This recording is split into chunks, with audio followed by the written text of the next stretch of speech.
Agee, what's good, dog? What's up with you, baby boy? Hey, man, listen. This is a special episode for a couple of reasons. One, Give it to me. we got a champion of champions on the show, and not only that, but because we got a champion of champions on the show, man, this is episode number 100. So he winning on that level too, man. I mean, everything is in place. But let me just throw something at you really quick.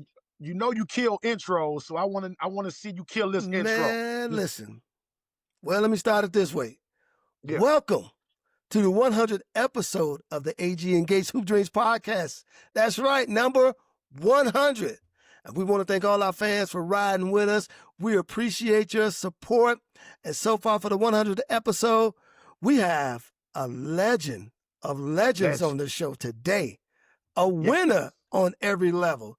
And so today we have a three-time, not one, not two, but three-time Alaskan State Player of the Year, a McDonald's All-American, a two-time high school champ with Bartlett High School, an NCAA champ, even though he hit it against our boy D Rose, a two-time NCAA, he's an NCAA champ and most outstanding player with the Kansas Jayhawks, a two-time NBA champ with the Miami Heat, a Greek Cup winner, and a 2019 FIBA champ in, I don't want to blow it, but Bologna. And this summer, wow, man. What did he do this summer? Let me say that again. And this summer, he threw in a Big Three championship to win. Oh, my goodness. When I say a winner on every level, man, we want to welcome to the show NBA champ and Alaska's very own Mario Rio Chalmers. Rio, welcome to the show, man. Appreciate it. Boy. What's up? We got MC in the building. Hey, that was a hell of an intro. I like that. You need to do that for real. Boy, we so glad you on the show, man. I mean, both Agee and I, man, we got so many questions for you, man, because obviously folks don't know this. We happened to just run into you at the airport, you know, and we went from there. So, man, shout out to the airport. Shout out to the airport. You know, they make their connections out there. But man, we call this the Agee and Gates show, but this is Mario Chalmers' show. This is your show, man. Show. I'm honored to be on y'all's show, man. It's an honor for me. Well, then let's start there, man. Tell us about, because a lot of folks don't know that you're from Alaska. Mm-hmm. Tell us about what it was like during your time growing up in Alaska. It was cool. I had a lot of fun. You know, my pops was in the military. He was in the Air Force. So that's how we really originally got up there from North Carolina. So up there, it was a big basketball scene, you know, with the likes of Trajan Landon. He started it off for us, really, paving the way and showing us, you know, you put in the hard work, you can make it big time. And he was the first one, then followed by Carlos Boozer. So those are two of my role models growing up. And then, you know, just being around the neighborhood, being around all the OGs, everybody around me played basketball. My whole family played basketball. So it was natural for me to pick it up. And then the good thing about, you know, my community and where I grew up, everybody wanted to keep me into basketball. No matter what was going on, you know, they made sure I was on that basketball court getting some work in or even working me out. So, you know, that was a big thing in my life. And Alaska really shaped me and, you know, making me the player who I wanted to be. That's crazy, man. Because listen, I've been to Alaska. Mm-hmm. You got to tell me, how did you handle the 6 months, man? 6 months on, 6 months off. See, in Anchorage is different. Anchorage, it gets dark. I say we get like maybe 4 to 6 hours of sunshine. So it's not really 6 on, 6 off. But, you know, when you go into school dark and coming out of school, it's still dark. It's something different. But, you know, in the summertime, we had a 24-hour sunlight. So, you know, that's when everybody's at the park. You know, people don't sleep. You know, everybody's doing something. Something's always going on. And that was the fun times in Alaska, was being in the summertime, being in Anchorage, being at the park, hooping, and, you know, just having fun. I've never been to Alaska, but to see night at daytime, that would be crazy for me. Yeah, it's different. It's definitely different. It's an adjustment, but you would get used to it and have a lot of fun in that. Oh man. So you said earlier, man, your whole family played ball, but who put the ball in your hands? I say it's a toss up between my mom and dad. When I say everybody in my family, I mean everybody. My grandpa played, my grandma played, uncles played, aunties Damn. played. My mom played, my dad played, my sister played in high school. So it was just like if I didn't play basketball, I think I'd be the outcast of the family. So it was like, yeah, I'm gonna go ahead, I'm gonna go ahead and pick this ball up and do what I can do. Something special's in it. Now, did your siblings, did they go on to play collegiate level like you did? My sister didn't. She got a scholarship, but she didn't want to play. She wanted to do business management and business major, so she did that. My dad had a chance to go to the league back in his day, but he chose the Air Force. Wow.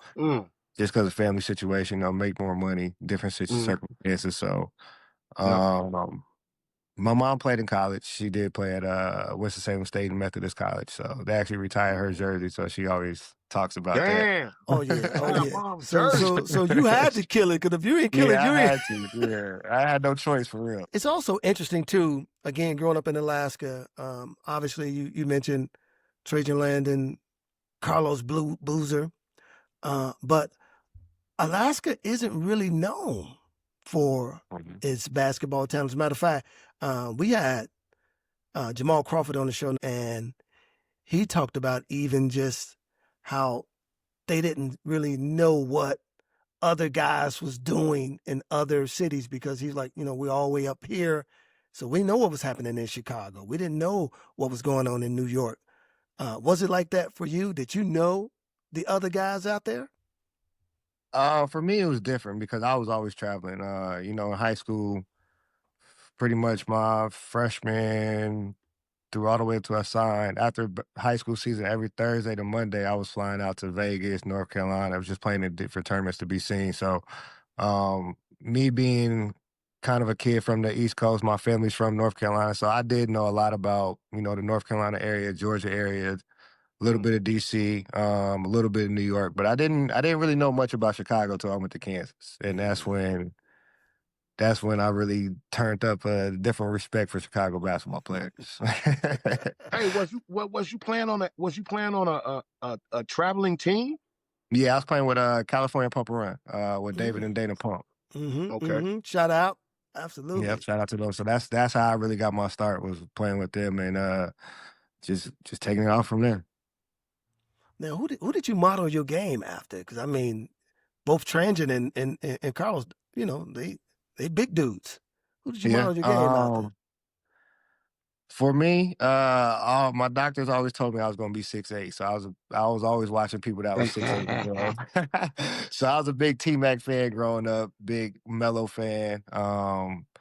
But then when I got to high school and started seeing that I kind of topping out at 6'2", 6'2.5", I started being a big fan of D Wade, big fan of Allen Iverson. Always been a fan of Magic Johnson. So it was just modeling my game after different people.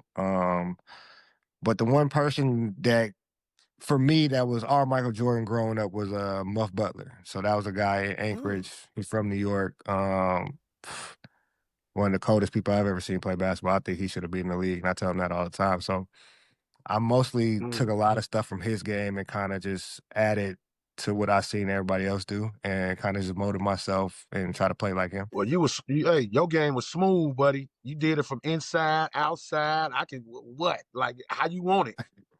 That's why I tell people all the time. I said the difference for me was like growing up in Alaska, I was around people from LA, people from New York, people from North Carolina. So I was able to add different aspects of my game from those different places. Like everybody know people from the West Coast is great shooters. Everybody know the Midwest is hard nosed. We gonna lock you up 94 feet and then we gonna dunk on you. We gonna let you know. New Yep. York is kind of the same way. Then you get to the South. The South is more physical, more skill a little bit. They could do it all, and they just Yeah. gonna let you have it. So it was kind of like just adding everything that I've been through to my game and trying to make me a complete player.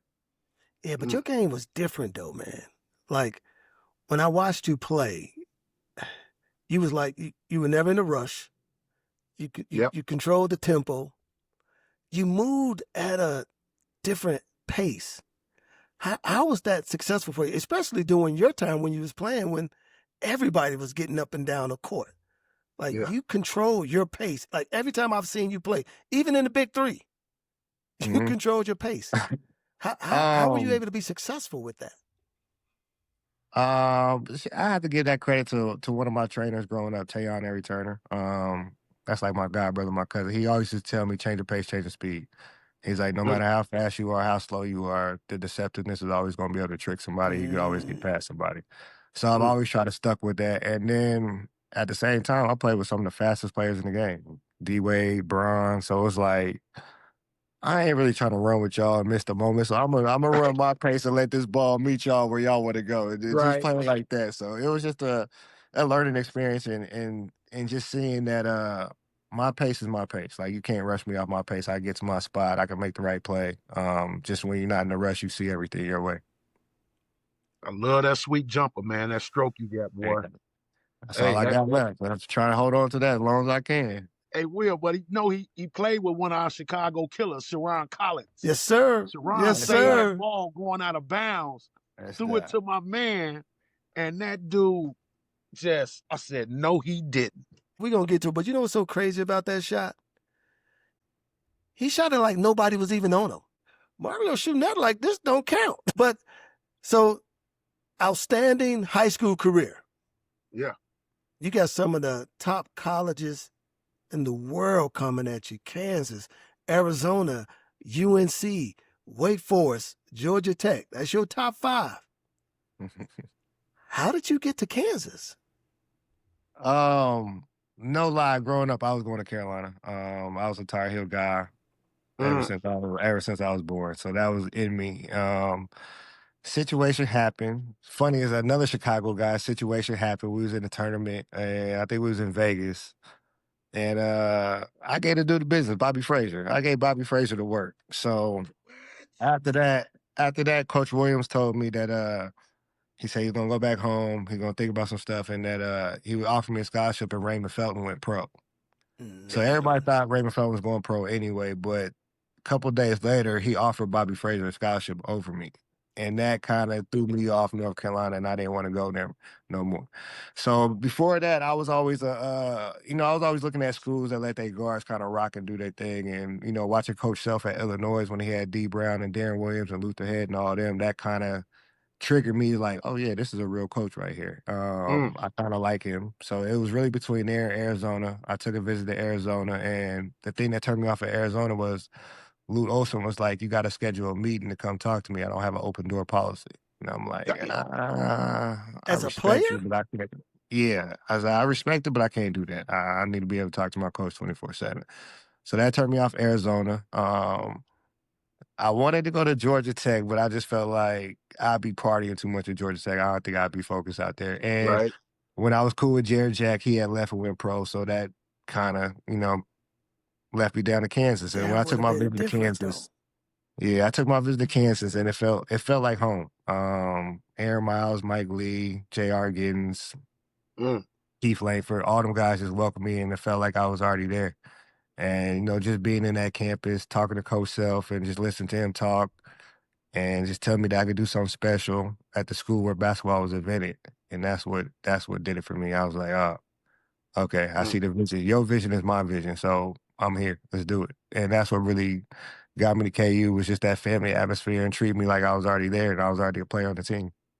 Hey, let me ask you this though, because I've never heard a coach saying that I have a closed door policy. You got to schedule a meeting with me. William, have you ever heard I've of that? never heard of that. I As a know matter that of shocked fact, the hell out of you, Rio, when he told you that. Like, man, I ain't It never heard shocked no. me. I was like, what? Like I'm coming all the way from Alaska to Arizona and I gotta schedule a meeting to talk to you. It's like, I'm like, I'm I'm gonna see cool. you I at can't do practice. that. Like, what are you talking Yeah. about? Yeah, I can't do that. And another thing, like, I didn't understand it at the time. Like Andre Iguodala was my host, but he kept me in the room the whole time. But he was getting ready for the draft, and I didn't understand it. I'm like, bro, like so then why they I'm make coming to him your Arizona. I'm host? trying to go out. I'm trying to see something. Like take Right. me out there, like something. Nah, he Right. in the gym. He in the gym in the bed certain times, getting up workout, and I'm like, all right, I respect it. Like, So when I seen him, when I got to the league, I was like, bro, I understand like what you was doing on my visit. Like you had a bigger purpose. I respect that. So me and Wow. Andre Iguodala always been cool for that. He still cracked jokes like you should have came to Arizona. And I was like, well, you should have took me out. so, so now me and him always have a good conversation about that. Something funny. So yeah, that's how my recruiting process went. Man, just thinking, Rio, man, Georgia Tech. Obviously, I'm glad everything worked out at Kansas. But man, the guards that have come out of, you would have been part of that guard class. Because I mean, Yeah. Georgia Tech has some guards too. Man, Will Bynum. Bynum. Yep. Jared Jack, Muhammad, Chris Bosh was there. But I'm just talking about the legacy of guards, though, from Kenny Anderson to Travis Best to Mark Price. Mark Price. Yeah. I mean, Damn. the only other school I think that rivals that in terms of guard play is probably Michigan State. Maybe Arizona with Mike Bibby, Jason Terry, Gilbert Arenas. Absolutely. Yeah. But Michigan State too, yeah. Michigan State too. You can't sleep on them. Got some great guards, like just known to build guards. Like that's crazy. So you go, you're at Kansas. Shout out to Coach Self, who how many years has it been for Coach Self now? 22, 23. Dang. That's incredible. Because man. he left. I mean, he left Illinois when? 03, he left Illinois. Yeah. He left 03. His first season was 04, 05 with 03, 04, 04, 05. Yeah, with Kansas. Yep. Damn. So what was it like playing for Coach Self, man? Because he seemed like he's such a master at the game. Like he's always thinking, and yet you're saying y'all got all this freedom on the court. What was it like playing for him? It was a struggle at first, I ain't gonna lie. Just for me, coming in, being the number one point guard out of my class, I felt like I should have the ball and just get out my way, let me do what I could do. And I wasn't ready. I wasn't ready for it. So it was a humbling experience. And the best thing about it was Coach Self let me humble myself. Like he didn't try to humble me. He didn't try to belittle me. He put me out there with Arizona and Maui where I couldn't get that ball across half court. Like it was bad. I felt like I was terrible and I shouldn't be on this level. And that was a wake up call for me to like either buy in or get left out. So after that, I really bought into his system, started listening to what he was saying, and then we just clicked from there. He let me be that defensive player I wanted to be, run through passing lanes. He was like, he always told me and Russell Robinson, he was like, yo, if y'all do what I want y'all to do on defense, I'll let y'all do what y'all want on offense. Wow. And from that point, it took off for our team. And that's when our turning point really happened, was when we really all bought in, and it was just a building process of getting to that national championship 2.5, 3 years later. Hey, talk about that for a little bit. Let me ask him this real quick, Agee. Talk about that for a little bit, man, because a lot of athletes don't understand what it's like to play with so many other great athletes, especially when you come out of high school, you're McDonald's All-American, or you All-State, you All-City. All those things, they don't understand. When you get to the next level, everybody's on that level. What? Yeah. Talk to that, how, because that process, I'm sure when he was letting you figure it out, that was a mental aspect of it that you was going through as well. Definitely a mental aspect. Like I said, I wanted to transfer. Like I wanted to transfer, go back home to UAA. That's how bad I felt wanting to get away. But I knew I couldn't do that. It wouldn't have been right for me. So, just going through that process and learning. I had a senior named Jeff Hawkins who really kind of took me under his wing and was like, look, like this all could be yours. Just buy in. He know what he doing. He know what he talking about. He's a great guard coach.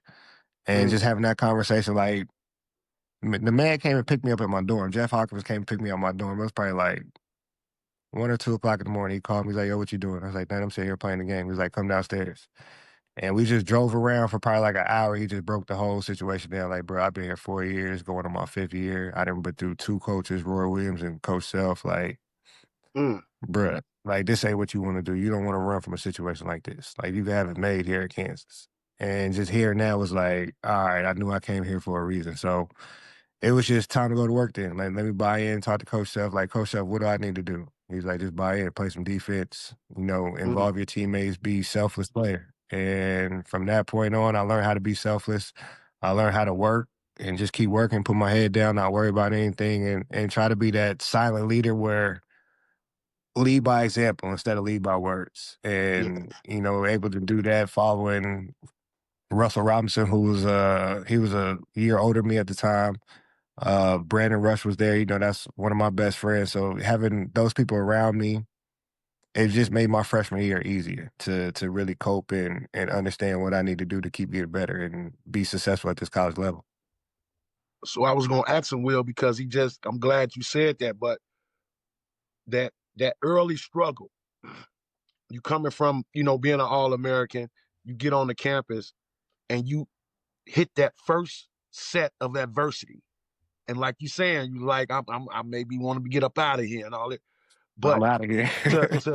to stick to understand it and say, you know what? If I leave, I'm running from something. Meaning that as soon as some little adversity hit, I can't take it. I think I'm gonna just fight it and get through it. That's what I had to do all my life. So I always tell people, struggle early and often, because it will challenge you on those decisions that you have to make. And I think Yeah, it did. I challenge you think you later did. on in I life. think you just explained that to us in a nutshell by having those guys around you. Like, man, just buy in. They're gonna work out for you. Yeah, just buy it. Be selfless. Basketball's a team game. Like, Mm, why you need to be selfish? Why you need to yeah. be selfish in a team game? I Didn't also Twin them think too, say man, that, you said something Will? so important that, oh, absolutely. But I think it's also important that you said something that I thought, man, was critical. You had some senior leadership there. I think with Mhm. the way that the league, you can go into the league, after your freshman year, and prior to that, you can go from high school. There was never a level of leadership that stuck around long enough to help the younger guys process. Mm, People always talking about the transfer portal, and we won't talk about that a little bit later. But people always talking about the transfer portal. But I think that's one of the reasons why you see it so much. Oh Ain't yeah, enough just guys there to help you process what you're going through, because the guys that's there don't even know about it. right. Because everybody can leave. I can Yeah, always but move on to the next better situation. It made it easier yeah. to run. Mm, so mm, man, you out here, you figure it out, you killing, y'all having an amazing year. Y'all get all the way to the NCAA. First of all, let's just talk about, man, the Final Four. That was just yeah.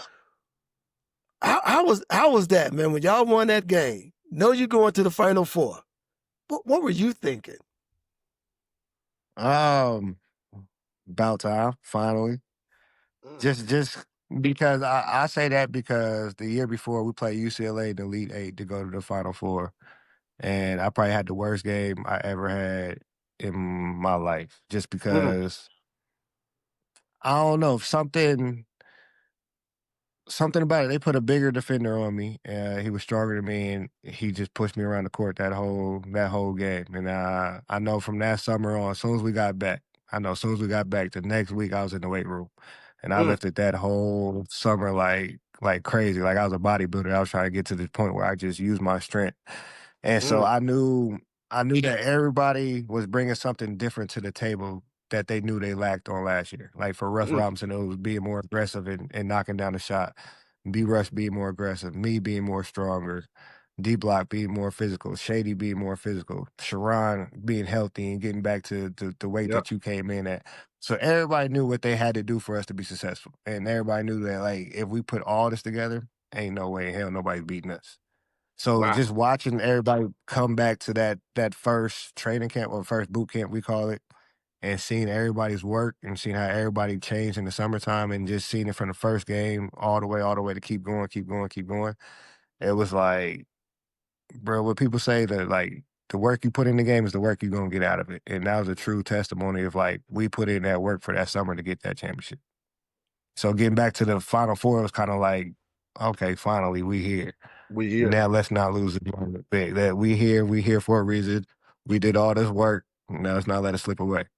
I asked that question because it was almost like if a Kansas team didn't go to the Final Four, something was wrong. Something was Right. wrong. Like, did you ever feel? Yeah, did you ever feel that pressure? Because when you think about it, and if you're a real sports person, you know this, especially about NCAA collegiate basketball. Y'all had some great coaches over there, man. From Larry Brown to Roy, then Bill. The mandate is like, get there or bust. I mean, right? did y'all Exactly. ever feel that pressure though? I say we felt it the first year when we lost to Bradley. My freshman year, we lost to Bradley in the first round. That's when it was kind of like everybody looked at us like, "Damn, y'all lost in the first round again." Like the year before that, Aaron Miles and them had lost to Bucknell in the first round. Then we do the same Bucknell. thing to Bradley. It's Yep. like, is it like Kansas on a downslope right now? And it's like, nah, we can't have that. So it was like, it was a little different. Teachers started acting a little bit different, like siding us a little bit like, hey, your work due today and not tomorrow. Yeah, I don't care about no more games. You better get this work there. So it was like, all right, like we really got to buckle down and start getting focused. So everything just kind of switched. It was like when everything was to start winning, everything, hey, your paper not due today, your paper due tomorrow. Just make sure you do your paper and not somebody else. So it was always some benefits of winning. So But y'all had you so felt a little much pressure pressure. on y'all though, man, because it wasn't just even getting to the Final Four. Y'all couldn't even lose a conference championship. I mean, that was. No, we wasn't doing that. I mean, Now that was one thing about us. The Big 12, we weren't losing in the Big 12. y'all had to win. Yeah, we had to. We felt like we was the best team in the Big 12. No matter, we felt like we didn't have the best player. We always had the best team. When Best team. KD came my sophomore year, Beasley came my junior year, it was like, all right, like these some real dogs. Like these are top picks in the draft type dogs. So we ain't got the best player, but we got the best team. We gonna show y'all who the best team is. Which I remember that game y'all played against K-State. I was like, whoa. Mike Beasley kind of different out there. I was like, that different. Yeah, I different. was like, that dude. You sure he 18? I was like, that dude is different. So y'all make it to the championship game. You're playing Memphis. But I wanna before we talk about the shot, Derrick Rose winning it, man, how was it playing with Sharon Collins? Because Sharon is different. Sharon definitely different. 5'8" muscle. Bullet. Muscle hands. Fast, shifty, can handle he'll that, be can mad. shoot. He'll be mad you call him 5'8". He's actually 5'11" on 6 foot right there. He ain't 6 foot. My Yeah, he's dog like, ain't he ain't 6 foot. 6 foot. And that's my little brother. He ain't 6 foot. I give him Yeah. 5'10", 5'11". But I always say this, and everybody's got me on record saying this. I think Sharon's probably the best guard to ever come out of KU. Wow. I definitely think that. Scoring wise, I think can't nobody score like Sharon did. Maybe Frank Mason, but I even think Sharon was just different. From the moment he touched campus, he was different. I remember the first pickup, he went crazy. And it was like, oh, boy, I'm so glad he on our team. I ain't even have to deal with him. And it was like, and it was just like, for me and Sharon, we clicked instantly. Yep. I don't know what it was, but it was like something, it was just my little brother. So when he first got there, he went through some stuff and it was just like me and him just bonded real quick. And ever since then, like, I still talk to Sharon this day. I still check on him like, hey, bro, you good? Just checking on you. And that's always my guy, my family. So for me, just being able to share the court with him, I don't want to call him my backup because, he should have been starting. But, Russ Robb was also a dog too. So it made our team, that dynamic. When Russ started, we had the defensive anchor. When Sharon came in, we had the speed and the scoring. So he was a game changer. And that's what we needed from Sharon. And that's why he came off the bench for our team and he helped us win that championship. And then when everybody left, you see Sharon took over. Became an All-American, became a player that everybody knew that he should have been. But, I take my hat off to him because he respected the game. He respected the situation. He never caused trouble like, oh, I should be starting over these people, da-da-da-da. He came in, he fulfilled his role, and he played his role to a T. And when that boy was healthy, hey, man, let me tell you something. That boy was different. Hey, Rio, I saw him, Derrick Rose, and Pat Beverly all go at each other in high school. I heard about that. And people don't know Sharon played football too. Yep. They said Sharon was top quarterback. Yeah. Yeah. So the dude, man, to see them three dudes go at it, it was like I'm eating my popcorn. Like I bet. I'd have loved to have been in that game too. I want some Eskimo. That sounds like a good guard play right there. Yeah. Absolutely. So take us to the shot. Because I'm going to be honest with you, I remember the game. I actually thought it was over. I'm going to be honest with you, Rio. I thought when, I was like, oh, man, ain't that much time left. Because I was like, you got to hit a Hail Mary. That was my thinking. I'm like, you got to hit a Hail Mary to win this game. And I was like, how often do you even see that shot made? So I'll replay the whole situation. So before all that, before anything, first thing I said is, what you put into this game is what you get out. So after every practice, how we ended practice was running that play. It was called chop. So we couldn't leave the gym until I hit that shot. I'm talking about from my freshman year all the way to my junior year till I actually got to that shot.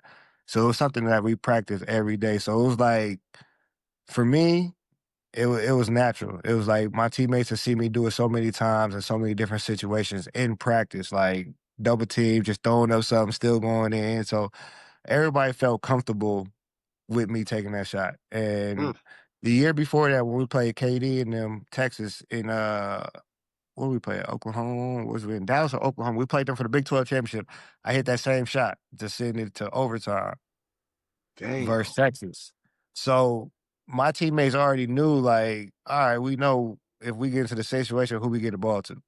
So we come to this year, 2008, it's our last loss. We're playing at Oklahoma State. We run the same play. I had the shot wide open, but I pass up the shot and hit Brandon Rush in the corner. He misses it, and we lose that game. After that game, comes Self said, "You better not ever pass up that shot again." And I was like, all right, cool. So fast forward, we get to that moment, we get to the timeout. We knew that their Achilles heel, they couldn't shoot free throws. So we knew push come to shove, like we just gonna foul and play the odds. It worked out in our favor. They started missing free throws. The whole time, Coach Self just keep believing, keep believing, keep believing, keep believing, keep believing. I'm like, all right, yeah, keep believing, y'all, keep believing. I don't know how many people actually believe, but something clicked. And when that last free throw, I remember I walked past D Rose and I was like, yo, you missed this free throw, the game over. And I said that exactly to him. And you know, Pooh don't say nothing. You know, he don't talk at all. So he looked at me, didn't say nothing, went to the free throw line, he missed it. I'm like, oh, here we go. We run the play. He make the second one. We come down, we run the play. I get the ball in my hand. Sharon give me the pass. And it's just like, it's a surreal feeling. I don't know, something in that last moment where it's like, oh, yeah, I ain't worried. This is going in. Like, the ball's in my hands, I know. You knew it was going in, Rio. I knew it was going in. And how everybody be like this, like, bro, you ain't know that was going in. I said, if you ever watch any shot that I know is going in, I put my hands behind my back. Really? So as soon as I shot that, you see where my hands go behind my back. Yeah. So like, I already feel like the shot is going in. Like, all right, now I'm back on defense. Like, what's next? What's next? I'm like, all right, if you turn this over, I'm going to get another steal, and I'm going to hit this shot again. So I'm not even thinking like, oh, I just tied the game. Like, we about to go another time. No, I'm thinking like, yo, I need to get another steal. Because I know they desperate to get this shot off. So they going to throw a play in. They going to throw a desperate pass in. So in my mind, I'm trying to get that steal. But once all that didn't happen and the shot went in, it was like, we got back to the time. I was like, oh, okay. Yeah, now it's really time to take their heart. We just put the dagger in it. Now it's kind of, let's go ahead and twist it, take them out, take them all the way out. And everybody was just ready to go after that. Like, you talking about taking the life out of a team? You know what's so crazy too, man? When I think about all of the great players that have played this game, man, there's always that moment. And Doc, you're a part of that, man. From Mike hitting his shot to Keith Smart hitting his shot, man, you're in that line of that moment of hitting that shot that changed the outcome of the game. Yeah, that's incredible. So now, I just got to ask, what was it like when y'all got back to school? Because it's like, I bet you ain't have to pay for a meal. Nah, they had to pay for a meal. It was Turn your crazy paper for in me. next I don't month. know about my teammate. My teammates had fun with it, but for me, it was kind of different just because, like, right when we got back, that's when the Sports Illustrated came out and I'm on the cover. So I had people like lining up outside the classroom for autographs. I had people coming in the classroom.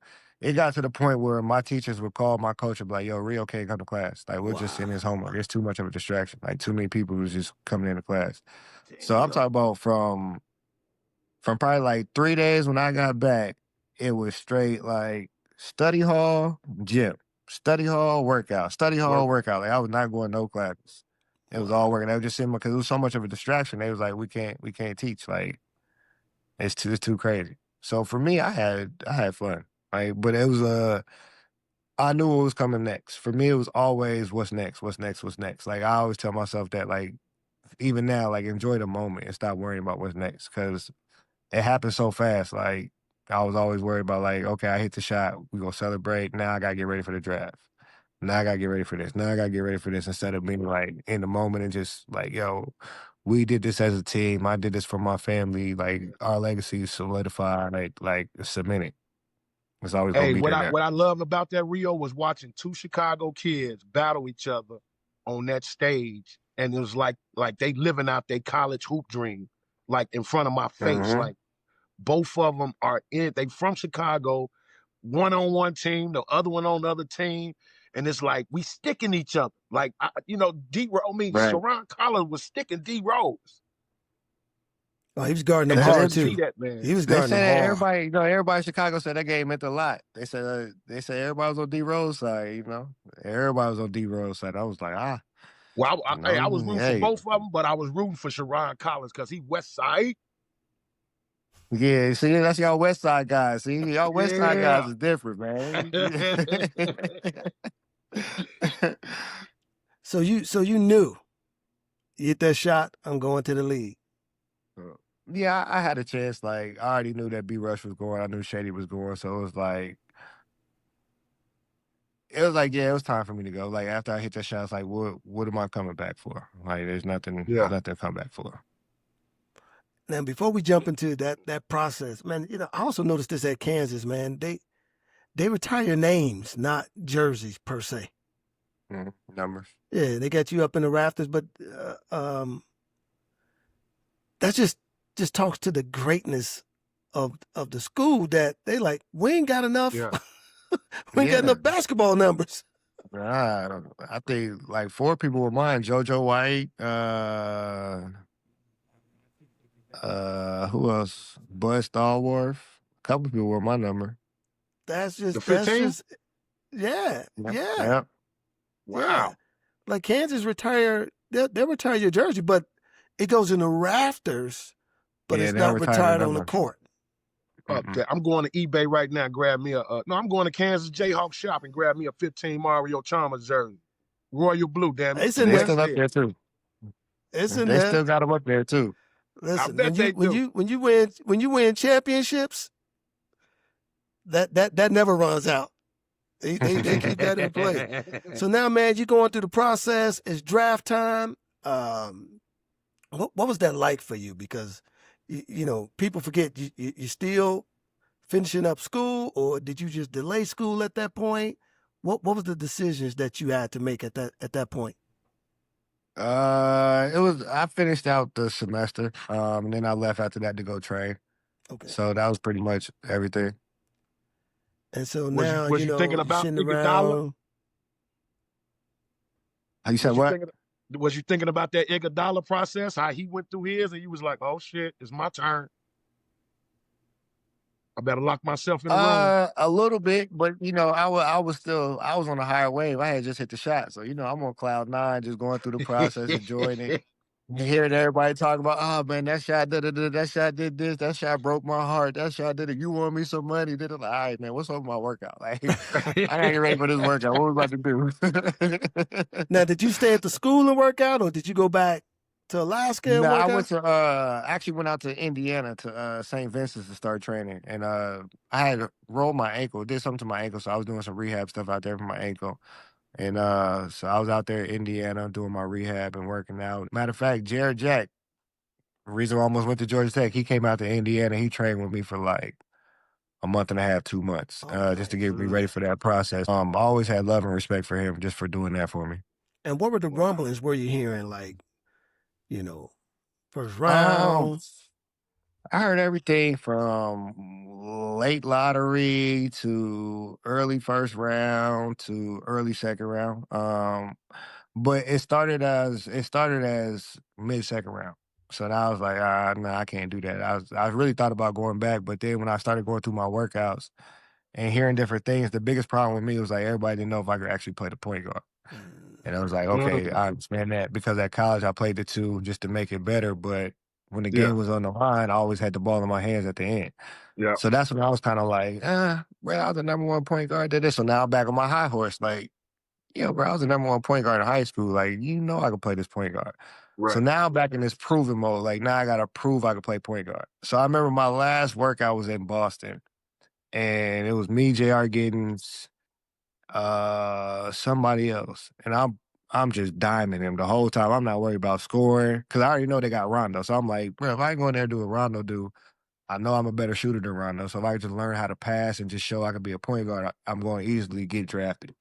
So I just remember I'm in there diamond, and then that's when I started hearing like, yo, he could actually be a point guard. And then we get to draft day. Draft day was crazy. I had an emergency workout with the Knicks at like 8 a.m. in the morning, and I'm like, this is how this is what you got to do. And I'm On talking draft about day.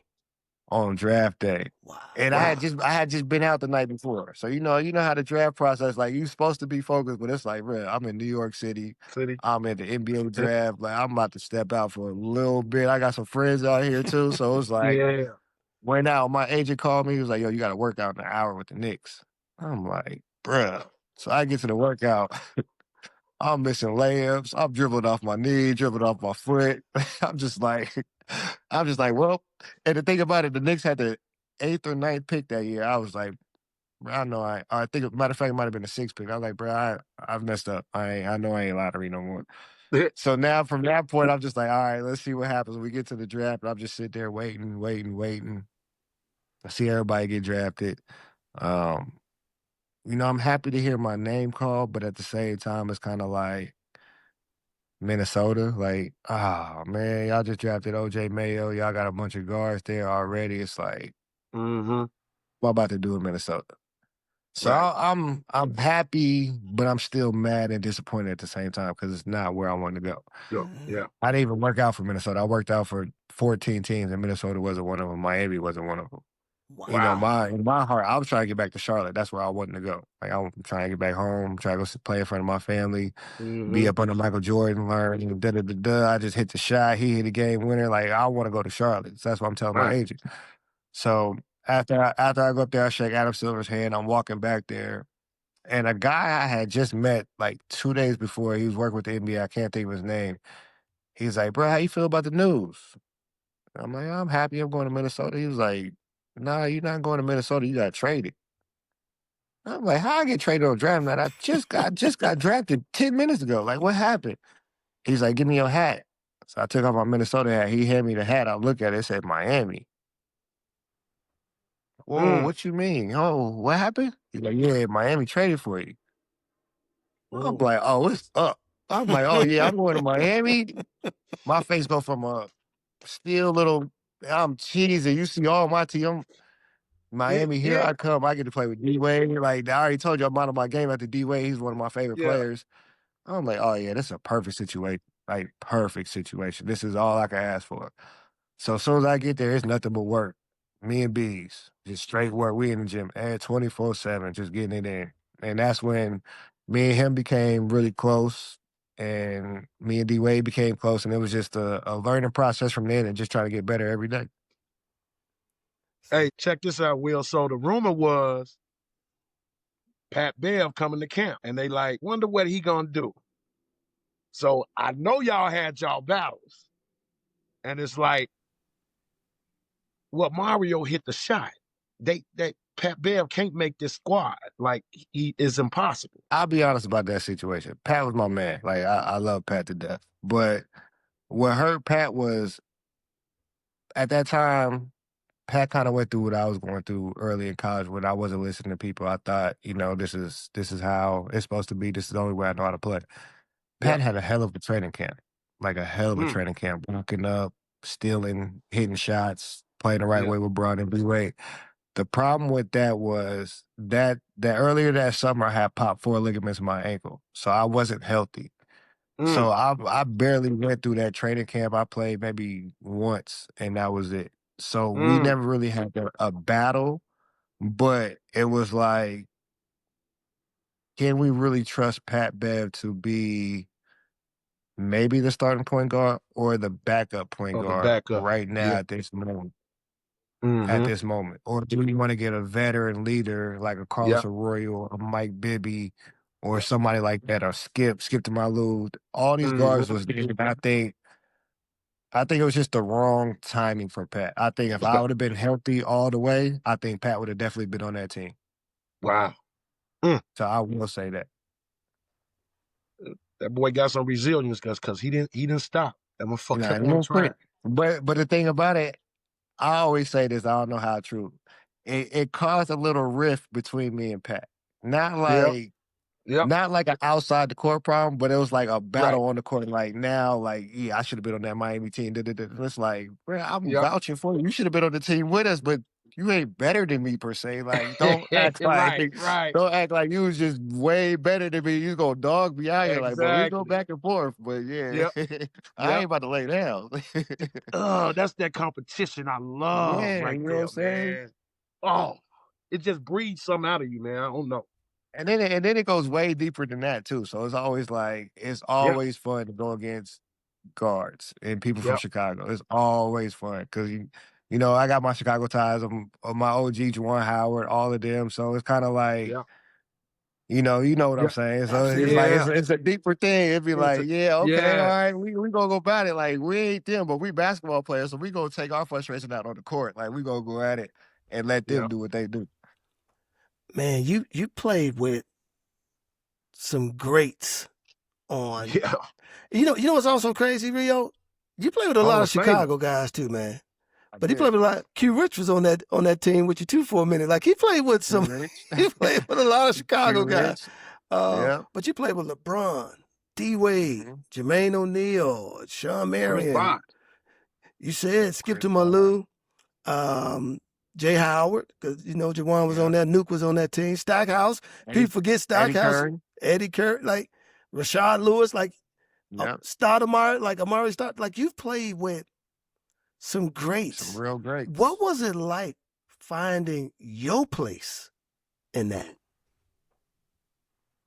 Um, it was fun at times and it was difficult at times. Mm. Just because as a basketball player, we all tick the same, but we all tick different in different moments. So it's like, Yeah. yeah, I got D Wade and Bron, but I feel like I should be taking the last shot just because that's what I do. Like Too. this is my bread and butter. Like I'm not the high flyer that Bron is. I'm not the superstar that D Wade is, but I am the shot maker and the closer. So That's look, right. let me do what I do while y'all do what y'all do. So it be moments like that, but it's also a respecting. Like Yeah. Bron, top player ever played this game. Between him and Jordan, I always say GOAT debate. I always take Jordan, but it's always the debate. D Wade, I always put D Wade as the third best shooting guard ever played this game.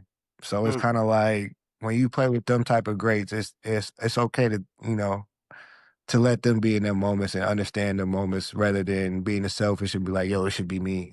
This is what I do. I'm the closer. Da, da, da, da. But at the Mm. same time, you still have your moments where it's like, all right, now, bro, I'm guarding Jameer Nelson, Steph Curry, Yep. Kyrie, and these Yep. boys is going smack at me, and I got to go over here and sit in the corner. Like, hold on. Throw me a bone every once in a while. Let me Right. show I can do something. Like, let me do something one time. So that's where the battle comes in at. But then you got to understand it's a team game. It's bigger than that. Like, as long as we winning, that's what makes me happy. A big question right here for our youth that's on that cusp of coming into the new NBA. Could you explain to those guys and high school guys, college guys, what does it mean when y'all say the term you got to learn to be a pro? Learning to be the pro means like all eyes is on you. Like what you did in college, if you went to a big school, a small school, take them eyes that was on you and magnify it by 10 million plus.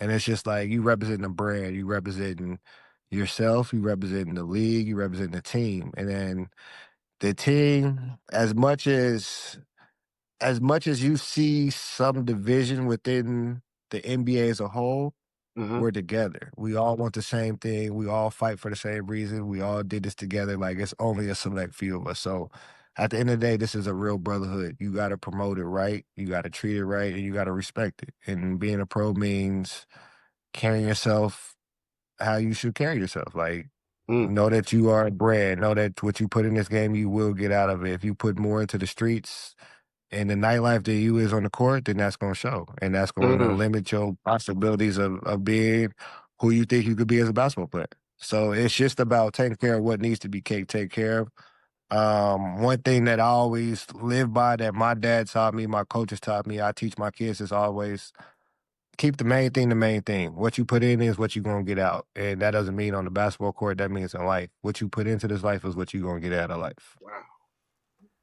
I also got to bring this up, man. I got to bring this up, Rio.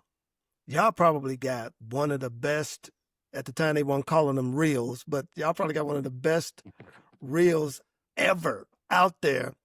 You know, when y'all in the locker room and, you know, you got yes, man. Yeah. How did that come about? I remember we was on the bus. I don't know where we was coming from, but I had seen the video, somebody doing something, and I said something to D Wade and Bron, like, yo, we should do this. But I was joking around. And lo and behold, they took the idea and they ran with it and they set it all up. D Wade stylist had told us of the outfits. Everybody came up with their own idea. I don't know what made me pick Super. Oh, my kids made me pick Super Mario. That's what happened. Mario.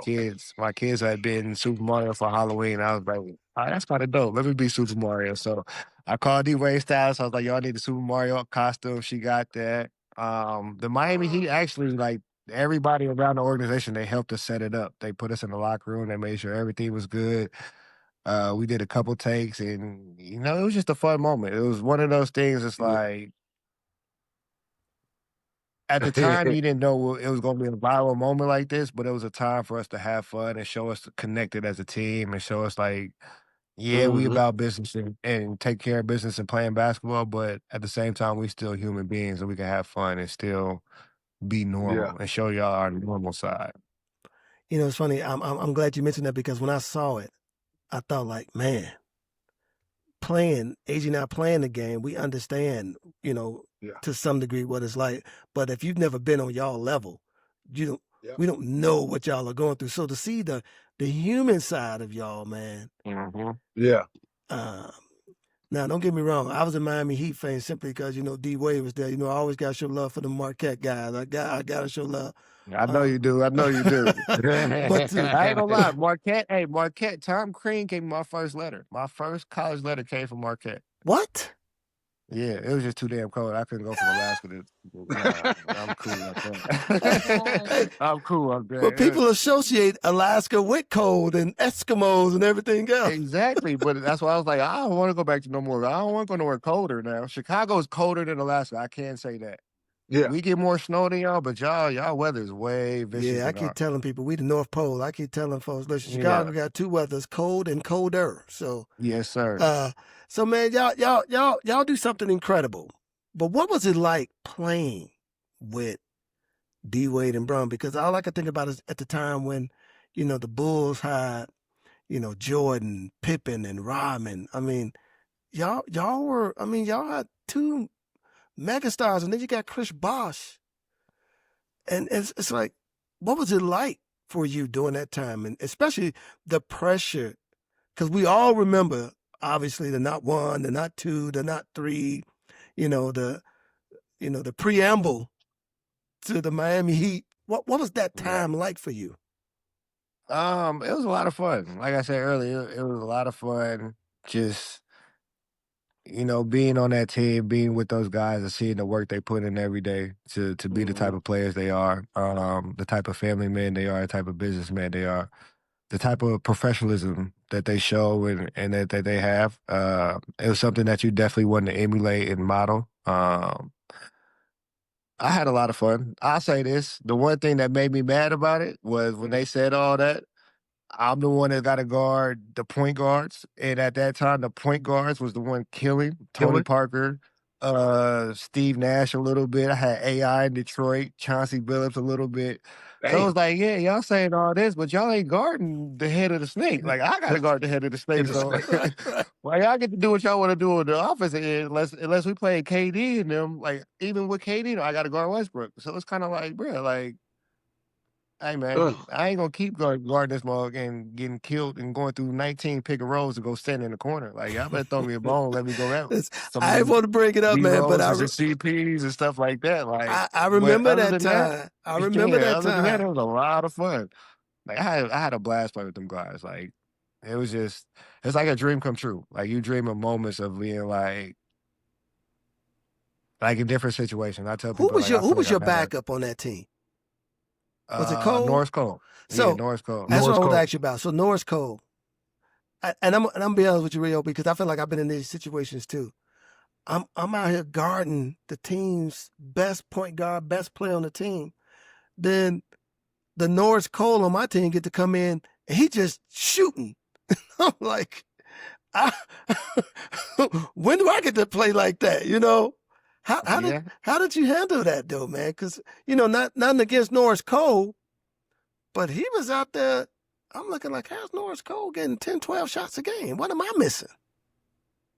That just happens when you play with the second unit. I mean, you get more shot attempts. It wasn't nothing like I didn't really care about getting more shots. I'm the type of player, I want the big shot. Like, y'all can have all that, go get y'all 30s, 40s, but if it's 99, 99, go ahead and find me. Go ahead and find me in this corner or top of the key. Let me get the ball one time. And it's going to be 102 or 101 to 99. So that was more of my thing. Is like, I'd rather have the big moments than, just getting a bunch of shots up just to say I shot or scored.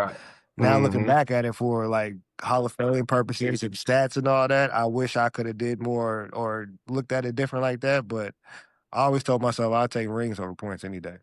Now I do remember there was you a got season them, baby. on the team when you had a little rift with the team. They was mad at you because you started taking them big shots, and it caused a stir, man, in the locker room. How did that go, and how did that get fixed? It got fixed by just standing my ground, just letting them know, like, bro, this isn't me doing something that I don't work on. Like, y'all had the confidence in me to take these shots. Y'all know what I work on. Y'all know my resume. Y'all know what I stay in practice late to do. Y'all know why I'm here early. Like, I'm y'all shooter. I'm y'all's help. So you can't get mad at some help for trying to help. If I didn't want to take these shots, I wouldn't be here at all. Wow. So don't take away my strength. So and once you talk to them like that, it's like, all right, I gotta respect it. It's like, I'm not trying to outshine you. I'm not trying to overshine you. But when it comes to hitting big shots, like, this is what I do, and this is why y'all want me here. So when I'm here, let's use me. And once that conversation kind of happened, it was like the proof was in the pudding. Like, I was hitting those shots for big moments. It just made everything easier because now you can't help off me. And now you get what you really want is that one-on-one matchup. And if they do help, you got the confidence in me to hit the shot. Because you hit some big shots for them. It's all about, like, when you have stars that care more about winning than their individual selves, them conversations like that become way easier than what people think. Now hey, let me ask you talk about it for a second. Go ahead, Agee. Hold on, we got to ask him this though, Will, because we done heard about how Pat Riley run his ship. Explain to us how he runs the ship, and what does heat culture mean? To me, heat culture means being selfless. Being able to help your brother man out, your teammate out, and not making it all about you. That's what heat culture mean to me. But my little stuff with Pat Riley, he the Godfather. He running like the military. Wade body fat checks every week. You gotta watch what you eat. Don't be in the clubs all night. And if you do, you better be able to perform. And if you ain't Right. performing, this ain't the spot for you. That- So Pat, cool. I mean, he let you do what you do, but as long as you keep the main thing. Antoine Walker said he had a body Yeah. fat check every week. Yep. Dang. I mean, you hear the stories when you in there. Shaq too. Like them boys are just like that's just what it was. You heard Tremaine O'Neal say he retired because of that. Wow.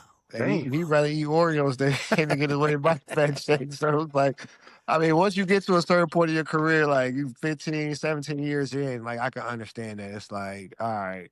But Yeah. like as a young rookie, first 5 years, like that structure right there is perfect.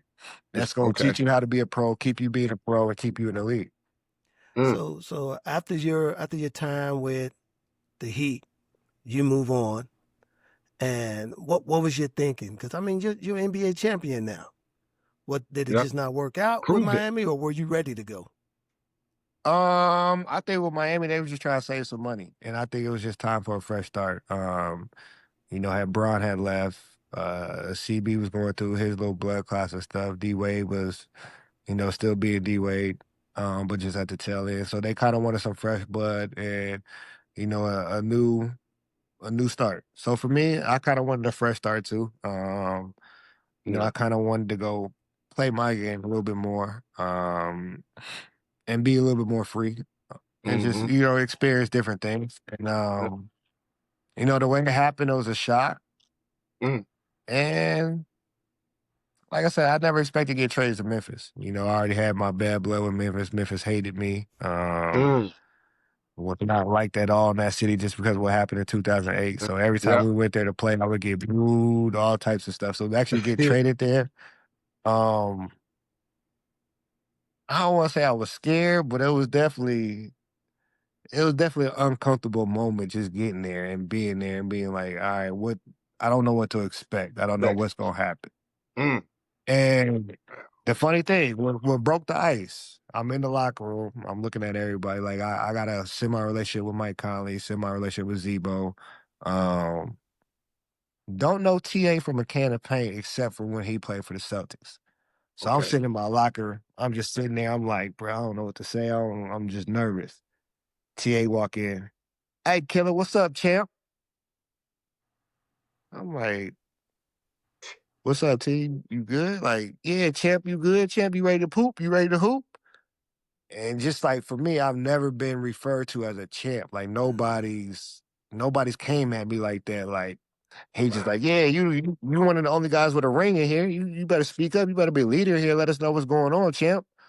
I'm just like, man, Damn. who you talking to? Like, bro, I ain't like I'm one because of LeBron and D Wade and all them, bro. I was just out there. And he was like, nah, champ, you one of them guys. And I'm like, all right. Damn. So, TA, when TA talked, TA command the locker room. So everybody just looking at TA talk to me. I'm like, oh, okay. So this is what we on? All right, bet. So we get out there, first game. I'm sitting on the bench. I'm still nervous. I'm like, Mike, bro, I don't know how to play basketball, bro. I don't know what to do. He's like, Rio, just go out there and hoop, bro. Like you've been doing this. Go out there and hoop. Right. I get out there, I make a pass, I get my first shot. It's a 3 off of help. It go in. I'm like, oh yeah. Okay. Yeah. I hear the crowd go, "Yay!" I'm like, "Oh, they cheer for me? Oh yeah, it's up. It's up." So I'm like, "All right, yeah, I'm in Memphis now. I got Memphis crowd on my side. I got TA on my side. I got Zebo. Like I got real dogs. Like how I was brought up with like dogs playing Dog. basketball. Like Bron and Yeah. them is different. They're dogs, but they're not confrontational. They ain't really Yeah. talking shit like that. They're like they're who they are. Yeah. Zebo them, they ground at people talking, TA talking. I'm like, oh, I'm home. Like this is this It- is this is where I grew up at. Like this is like back at home. Like we talking to everybody, going out, having fun. Like and now I'm just like, bro, this is totally different than what I'm experiencing. Everybody's looking at me like I'm a veteran leader. So it's kind of like, okay, now I'm even more amplified. Like in practice, like did I'm that going make you at more it. Like comfortable? we talking in practice, That made super you more more comfortable? comfortable. Like it got to a point where Like there's a thing with TA, like you can't piss TA off. Like even Coach Yeager's like, watch how you talk to TA, you know, he'll go crazy. I'm like, I know how to deal with people like that. Like you go smack at them. Like you don't baby them and you don't pussyfoot around them. Like you go smack at them. So we in practice, make the ball find TA, make the ball find TA. Da-da-da-da-da-da-da-da. Just talking and TA talking back to me. But when we get into the game, like if you go back, there's a game we play Houston and we're at home. Like I have like maybe 5 assists and maybe all of them to TA. TA in the right spot in the corner, hitting shots, he backdoor and cutting. And it's like we formed a bond just off of respect of him being a champion with Boston, me being a champion with Miami, us crossing paths in Memphis, and like we know how to play the game. And I didn't bow down to him. Not saying I disrespect him, but I didn't bow down. Oh, that's TA. Like I'm scared of TA. Go say, nah, bro. Like TA, what's up? Like you play basketball, I play basketball. I'm not trying to take it nowhere else but basketball with you because I know we basketball players. But Yep. I show you that respect by coming at you, not disrespect you by not saying nothing. Wow. And TA like that. And that's me and TA still to this day. Like he just called me earlier today. Like me and TA still cool to this day, still have conversations. Like that's my guy. And it started from pretty much going smack at him during practice and telling him like, hey, bro, make the ball find TA. Make TA do this. Make TA do that. Hey, you brought up a do you know TA story? His high school story? You know he wasn't even in high school. He was a street dude. Right. He was like, yes, straight street, yeah. Yes. He tell me all the time. See, he got in basketball late. Like his junior year. South like during that time. And people kept on was like in the city, like, man, come on, TA, man. You need to fix this shit, man. Like, get into school, man. TA didn't want to do that school shit, man. He wanted to just be that street dude. And they was like, no, TA, man, you can. And the dude who pulled him in was Will Bynum. Eddie Sutton. Yep, Will Bynum, John Lucas, and Eddie Sutton. He gave them 3 people all the credit in the world. Yep. So Will, my guy, Will, I almost went to Georgia Tech because of Will too. Jared Jack and Will, those are my guys, bro. Like at Georgia Tech, that was my guys, bro. I fuck with Will tough. Like is JJ an assistant Will, my coach guy for somewhere? real. Is JJ assistant coach, Jared Jack? With Detroit. Okay. I told you, Mario. You got a lot of Chi-Town boys, man. You might well be an official. By Chicago, man. Hey, listen, I've been surrounded by Chicago my whole life, so I already know. Especially hey, put it like this: even people I grew up around, like some of my closest friends in Alaska, are from Chicago. And just so the people know who TA is. That's Tony Allen, a Chicago Matter great. of fact, Tony Allen and one of my OGs, one of my big homies, Mike Langdon, they're from the same neighborhood in Chicago. Like they grew up together. But Mike's family moved to Alaska, and by the time I was growing up, I grew up with Mike. So yeah, like I'm very connected to Chicago. That's crazy. You brought up a name, man, that I think should be in the Hall of Fame, and I don't know what's taking the league so long, man, but it's time to get Zebo's name called. Zebo should be in the Hall of Fame, man. I think dude, so too. That dude, man, listen, that double machine, he was different. Couldn't jump, but that joker was different, man. Hey, Zebo couldn't jump at all, but you wouldn't get no rebound over him. I'll tell you that. Nope. So you get 2 championships in Miami, and then from there, man, did you feel like Memphis was a new start, or did you start thinking like, man, this is the beginning of the end? No, I felt like it was a new start. It was just the way they treated me over there. They gave me the ball, and they just let me let me rock out. And it kind of worked out perfectly because Mike Conley kind of got hurt, and he had to sit down I think he sat down for the rest of the season. So I was starting, and I just remember we come to March. And the GM pulled me in his office. He's like, yo, if you get us to, I think we was 3rd place. We was either 3rd or 4th in the Western Conference at the time. He's like, yo, you keep us here, you get us to the playoffs. I got to guarantee $60+ million for you. So I'm like, all right, bet. This is the first time I'd heard something like this. So I'm doing extra. I'm in the weight room. I'm doing all types of stuff, trying to get right, make sure we stay here. And we come to the game in Boston, March 4th. Or no, we play Cleveland. I hit the game winner in Cleveland. I hit a floater for the game winner in Cleveland. We played Boston the next game. And I just remember that night before that game, my Achilles is sore. And I'm like, bro, what's going on with my shit?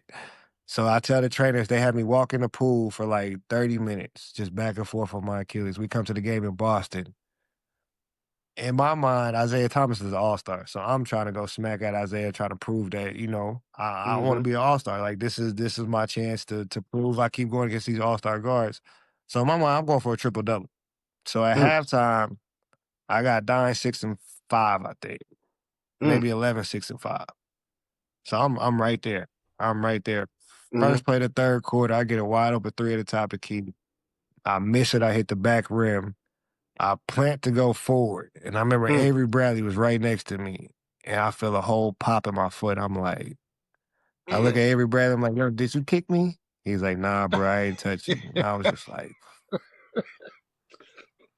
I'm like, here it go. And I knew from there, because I had probably just watched Kobe Bryant's show, The Muse. I had probably just watched that probably like a week before.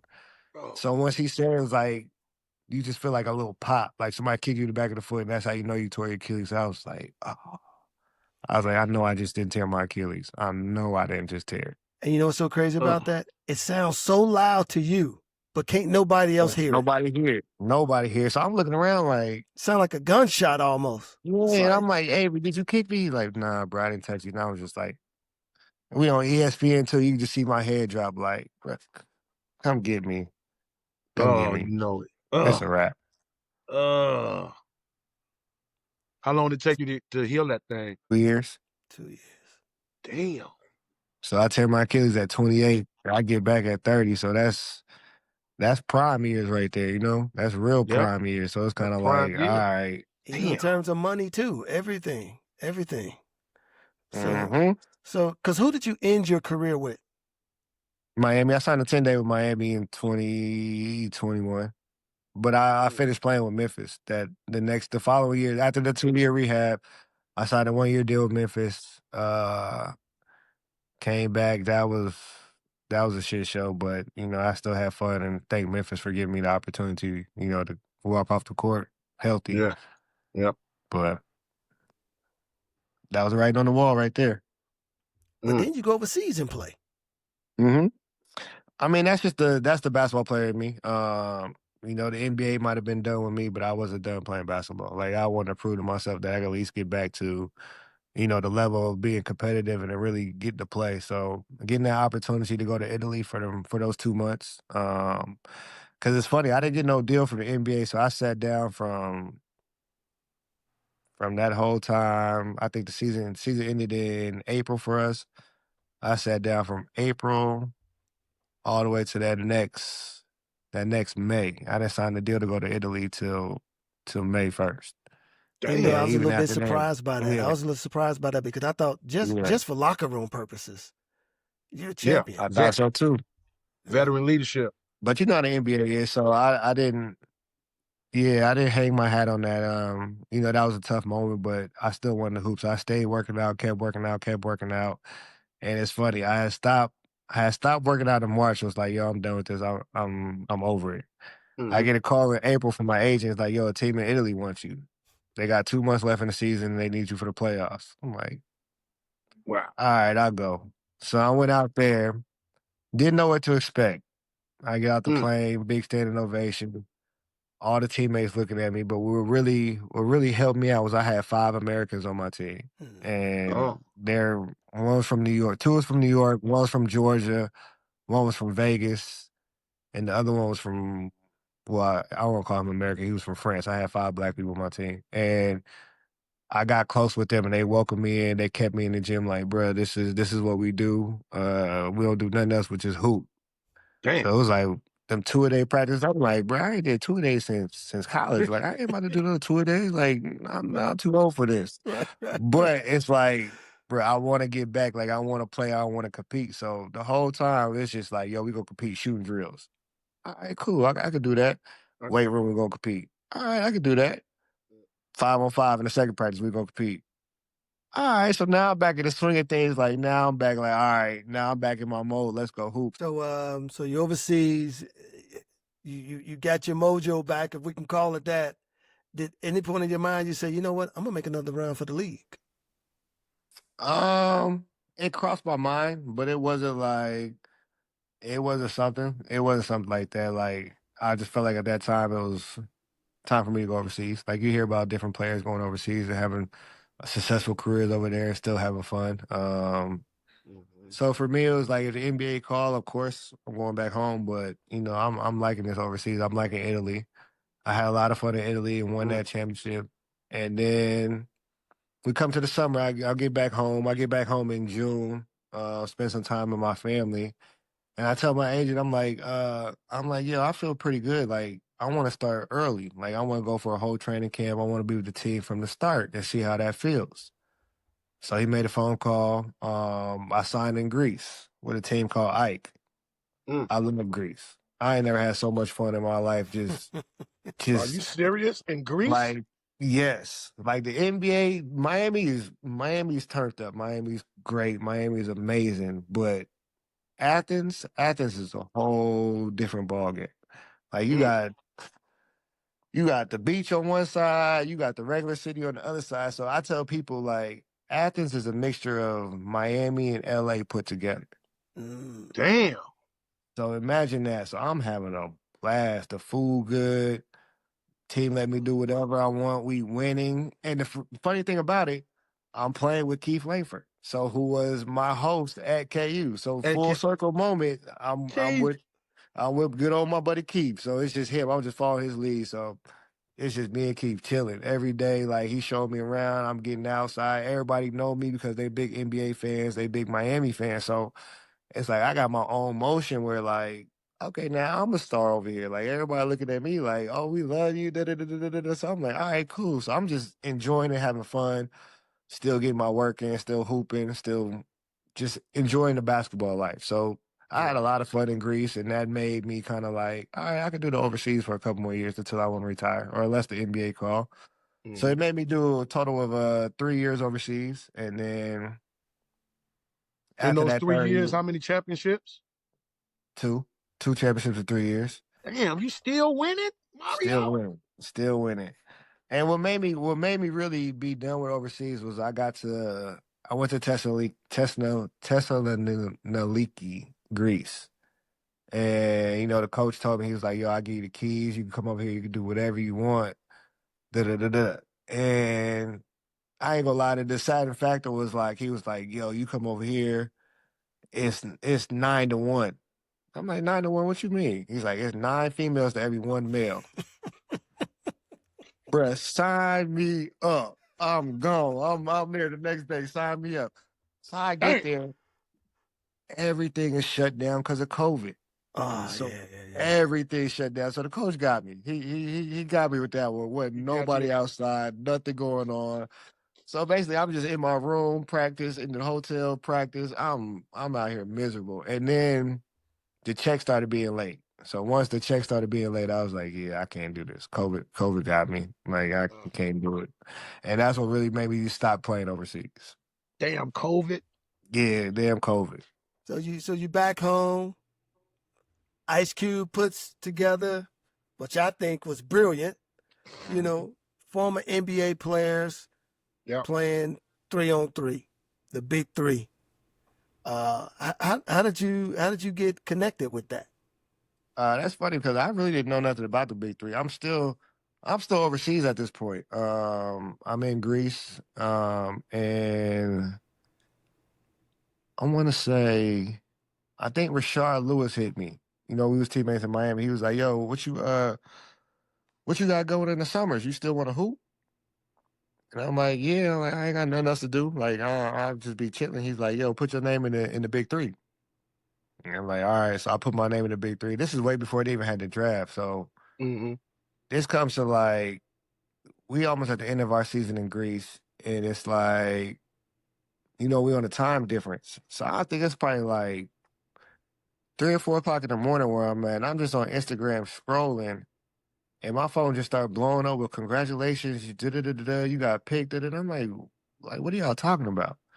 So I look, And it was like, with the pick, the three-headed monster select Mario Chalmers. I'm like, select me for what? Like, what is going on? Like, what is going on?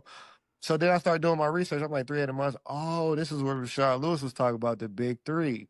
So I'm like, all right, cool. So I'm like, all right, I see who's all involved. Rashard Lewis, Reggie Evans, Gary Payton, Dr. J, like all the NBA names, all the people that I've looked up to. So I'm like, all right, man, I definitely go. So my first experience, my first day, get GP my coach. So, me and GP got a relationship because he played in Miami, and then we had that connection since then. So it was just like, oh, okay, I'm around all the greats. I'm around all the people.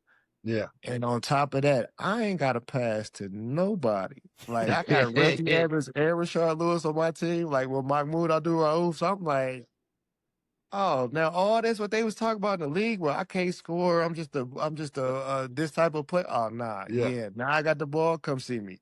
We in this one-on-one matchup. So that's what really got me in the big three. Was like, yeah, now I could prove that I wasn't just a role player.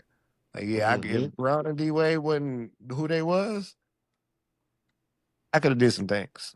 But I chose winning over scoring or anything else. So that's why that happened like that. Now I ain't got to prove none of that because I got my ring. So let me show y'all who scored. But you had some dogs on your team, especially this summer. Dogs. How was that playing, man, with Lance and how was that? One thing about me, I respect Father Time. So I already know I'm pushing 40. Bones hurt a little bit extra these days. I don't really move the same. So hey, one thing I do want to do is I want to win. So let me go get some dogs that can do the workload, and let me go get Bron and D Wade back, and I can go back and sit in this corner and be used when I need to. So that's what you went and got. Lance and Bees, got my Bulldog and Reggie, got a shot blocker and Sean. So all I gotta do is shoot. So hey, one thing I can do, I can put a team together. I got a lot of experience on this basketball, so I can put a team together and do my role. That's all I want to do right now is my role. But you know we got to talk about it, man. What's up with the fight? Which one? He say which one? with Lance and Howard. I mean, so this is how I took it. Week 1. You got the Miami, LA. You got two of the biggest names in Mike Beasley, Dwight Howard, and you need some promotion. You need some Showtime action. Yeah, go ahead. Here's a little nudge. Go ahead and boost these ratings real quick. Get everybody locked in for week 1. Get everybody locked in. So that was a ratings move. We wanted to do that to get the ratings going, get everybody locked in for the Big 3 season, and it worked out because it's the best ratings we had in 8 seasons. So it did work out. It worked out perfectly. Hey, you know, reality TV got a real storyline. You know that. hey, and then not to mention, you just don't stop hitting big ass shots. You hit another shot to win the Big 3 championship. Rio, what is going on? Hey, man, I got to take my hat off to Bees on that one. Bees made the right basketball play, and he found his man. I was wide open. It's like, you can't leave me open for a game winner. You know, that's what I do. All I want to do is shoot down. That's all you do. That's all I want to do is shoot down. I'm like, this dude didn't hit another game winning shot. Like, that's all he do. We gonna call him. And guess what else he did, Agee? What? After he shot it, he put his hands down. He put his hands down after Hey, look. You gonna go back and look at all my shots now. You gonna be like, oh, he knew he was making that one. He knew he was making that one. He knew he was making that one. Like, listen, y'all do what y'all do, but what I do is I make big shots. Yeah. But here's what's crazy though, Rio. You took the shot, you walked away with your hands down like you ain't even shoot it. I was like, oh, y'all want to celebrate now? Like, we could have been there just 5 minutes ago, y'all to put me in the game, but all right, we here now, so we good. Just that.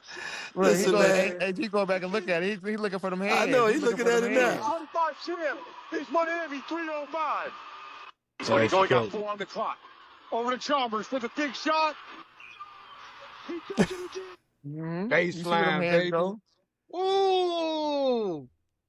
I had to look again, though, Rio. He put his hands down again. Yeah, that's how you know I know I'm making it. When my hands go down. And walked away. Like, somebody shots like that, man, they running around the whole court. Yeah, I do this. Right. I do this. I've been here before. Y'all celebrate. Here. That's right. Here y'all go. This is for y'all.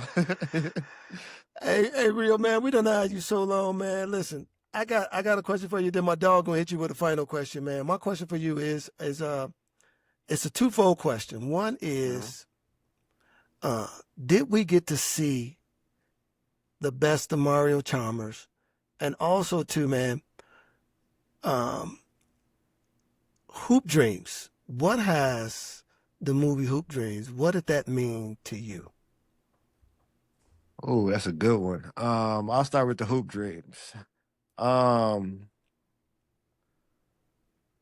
Hoop Dreams for me was motivation. It was seeing two kids at the time fulfill or try to fulfill a dream that I wanted to fulfill myself. So it gave me a path and a guideline to focus on and to follow. And it also gave you a look inside of adversity and how you could deal with adversity, whether it's somebody that wants you or somebody that wants something from you. And once that thing that they want from you isn't there no more, how fast they'll turn their back on you or how fast they'll dish you off and say like, oh, I can't help you or anything like that. Because, I went through that, growing up at a time or two where it was like, okay, I'm the best player in my school, but for me to get to where I want to go to, I gotta move or I gotta go somewhere. And being in Alaska, that's like being in any hood in America. It's like just because nobody's coming there to see you, like nobody's checking for you, nobody cares what you got going on. So when I say that, I don't want people to think that Alaska is hood. I'm just talking about the visual aspects of bringing somebody out of the hood to where you want them to go. Yeah. And Alaska's a perfect example of that. Like my senior year, I had a chance to go to Mount Zion. And I was like, do I go to Mount Zion and leave what I built behind this legacy of showing these kids that look up to me like, yo, you could do this right at home. You ain't got to go nowhere. Like you could put this on your back and you could do this or you could trust in somebody else. And at the end of the day, we all need somebody that can help us and propel us to that next level because that's just what the game calls for. And Yeah. for me, it was the Pump Brothers. Like for you, it was your coach. For you, it was your coach. So for me, it was the Pump Brothers. And for me, that allowed me to stay at home and do what I wanted to do at home and still go out there and be seen and not have to necessarily chase a dream, but I could follow a dream, a pattern of it to me. Yeah. So that's what Hoop Dreams really meant to me. Like I told y'all in the airport, like I got so much respect and love for y'all. Like y'all didn't even know y'all was my motivation. So just being here with this is a dream come true. Like my life is a movie. Like being from championship to da-da-da-da to actually meeting people that meant something to me that never would know they meant something to me unless I told them or actually interacted with them. Wow. So that's why for me, nothing but love for y'all too, nothing but respect. And the second part, did y'all see the full version of Mario Chalmers? No, I don't think y'all did. Y'all seen the winning aspect of him and what he can do to sacrifice to be a winner, not what he could do if you gave him the keys and let him be a killer. Wow. Very profound, brother. Mario, I want to thank you, man, for just chopping it up with us being an inspiration and a positive influence on you and your basketball career. Nothing but love for you, brother. Appreciate it. I challenge all youth out there. If you can't be a LeBron James or D Wade, you can be a Mario Chalmers. I guarantee you that. Yeah. You can be a Mario Chalmers. My last question for you: what is the next chapter in Mario Chalmers' hoop dream?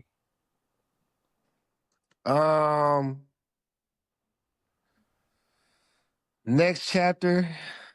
First, go win me another Big Three championship next summer. Yeah. But after that, just seeing my kids get what they want. I got 4 kids, 3 boys, 1 girl. My 2 oldest my boy and my girl, they're big on the basketball scene right now. So just seeing them get everything they want out of the game of basketball and fulfill their dreams, like I was able to fulfill my dreams with this game. So just seeing where it goes from here and just seeing the development and the transition and the progression of the game of basketball. Hopefully when it's all said and done, I'll be able to get into coaching when my kids when my two oldest are off in college. I have more time to give back and be in the coaching or being in training. I do a little bit of training now with the kids around here, but I could definitely be more involved once I get those two out the door. Beautiful. Beautiful. That's good stuff. Hey, man, we want to thank you for being on the show. How can people find you? What's your handles? M.Chalmers6 on Instagram. TikTok, I'm still working on that. It's M.Chalmers. Everything is M.Chalmers6 or M.Chalmers15. So find me on there. I got some good stuff coming up. So, check me out. Absolutely. Absolutely. Thank you, my brother, man. Appreciate y'all. Appreciate you, man. 100 episode, Agee. 100 episodes. We had the right brother on here, man. We had the right man for the job. And we ended with the dude don't make nothing but big shots, baby. Nothing but big shots.